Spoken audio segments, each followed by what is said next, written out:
All right, welcome in, ladies and gentlemen. This is our first major.com video. We're talking college basketball coaching hires as we speak. It appears that Vanderbilt is closing in on a deal with Jerry Stackhouse, the former number 3 pick in the NBA draft. Was in the league a long time, obviously played at North Carolina with Rasheed Wallace back in the mid-90s for Dean Smith. It would be a very interesting. Now, the new AD at Vandy is the old commissioner of the NBA D League, G League, whatever. They've changed the name of it. Stackhouse was the G League Coach of the Year back in 2017. Has been a Grizzlies assistant this year. So I actually saw, I believe it was Jeff Goodman at Stadium. He's been doing some good features on Search Firm for each coach. And I believe it was him that threw out that idea as perhaps a long shot, and it may come to fruition. Also in Fayetteville, looks like Kelvin Sampson, Houston Chronicle, reporting that he's going to ink a deal to stay at Houston. He had been believed to be Arkansas's top target along with Chris Beard, but it looks like people are just moving on from Beard as it seems very likely Texas Tech will lock him down long term. So there's 2 deals maybe going on later today. I didn't even get to Eric Musselman. So with Sampson out of the picture, maybe Chris Beard, a fallback guy, if they just get denied, because Arkansas's got a ton of money.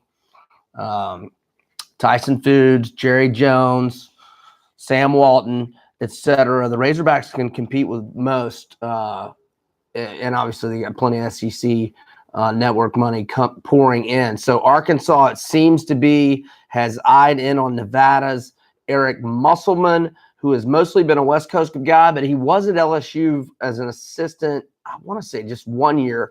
Obviously, the LSU job is probably going to open too, but there's a lot of question marks there. Is probation going to be in the future, et cetera? So LSU is really in a bad spot. All right, moving on to some other ones. I love the Nate Oates hire by Bama. Greg Byrne acting very swiftly there, the AD at Bama. He got a guy in Oates who won 2 tournament games in the last 2 years for Buffalo, and Alabama's only won 1 tournament game in the last 13 seasons. So Nate Oates, 32-4 at Buffalo this year. He replaced Bobby Hurley up there, and now he's the new head coach at Alabama, replacing Avery Johnson, who agreed to a buyout. A little under the radar, maybe even underrated hire that kind of didn't make a whole lot of national news a couple days ago is former Georgia, former Nevada coach Mark Fox going to Cal. I like it for him. I've liked Mark Fox a long time. Dude can coach. He runs a clean program, which might be more important once Will Wade gets under that federal subpoena in court in April. Stuff like that may start mattering a lot more. So good hire by Cal with Mark Fox. I think he took the year off. He didn't do any TV. He might have done some scouting for an NBA team that vaguely rings a bell. I read a tweet from Gary Parrish earlier today saying that, it might not have been Parrish. It might have been Goodman. Gary Parrish, obviously of CBS Sports, but it was either Parrish or Goodman saying they expected Buds Williams, the Virginia Tech coach, to make a decision on A&M by Thursday. Many believe he's a Texas native, was an assistant at A&M ways back. I mean, like more than a decade ago. So he's got some connections there. But he may be trying to leverage them to get the Hokies to offer him more money, or he may just be trying to get more money and eventually head to College Station. We shall see. That should unfold in the next 48 hours. As for UCLA, Cal used them to get a big, long, fat extension at Kentucky yesterday. A lot of big names UCLA has reportedly gone after and gotten bageled on. And now it appears that Mick Cronin and Jamie Dixon are their targets. Mick Cronin, obviously, at Cincy. Dixon at TCU, and he plays Texas tonight. Even Shaka Smart, the Texas coach, who's probably on the hot seat in Austin, he's even been potentially linked to the UCLA job. So there's an NIT semifinal matchup tonight where the players may be thinking their coaches could possibly be bailing on them.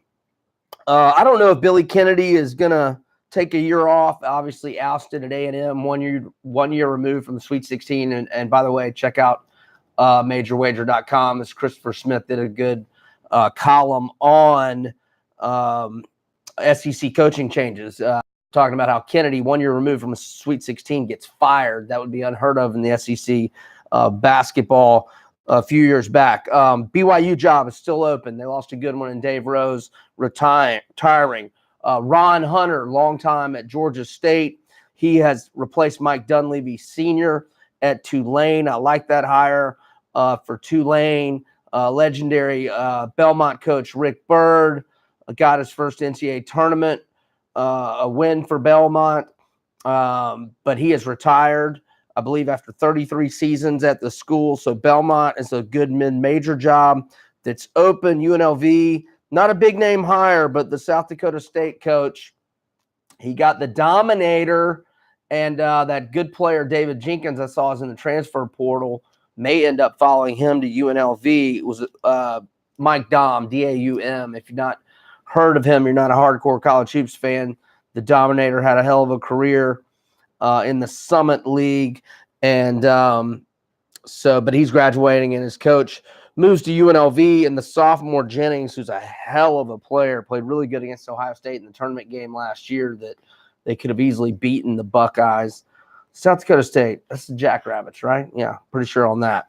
So I think that gets you up to date on the college coaching searches. It's a carousel. But, you know, if Stackhouse goes to Vandy, that's one job that gets taken, but another one that doesn't open up. So, but we could be looking at Vatech opening up. If Buzz goes to A&M, we could be looking at Nevada opening up. If Musselman goes to Arkansas, we still don't know about LSU, and I don't know that we will for weeks, maybe not even until late April. I believe the court date is April 26th for Will Wade. So that should catch us up on the coaching hires. I'm Brian Edwards of MajorWager.com, and hopefully the first video went well. Thanks for joining us. How long? Oh, I went 7:42. I'm sorry, I made you sit here that long. Okay. Uh-huh.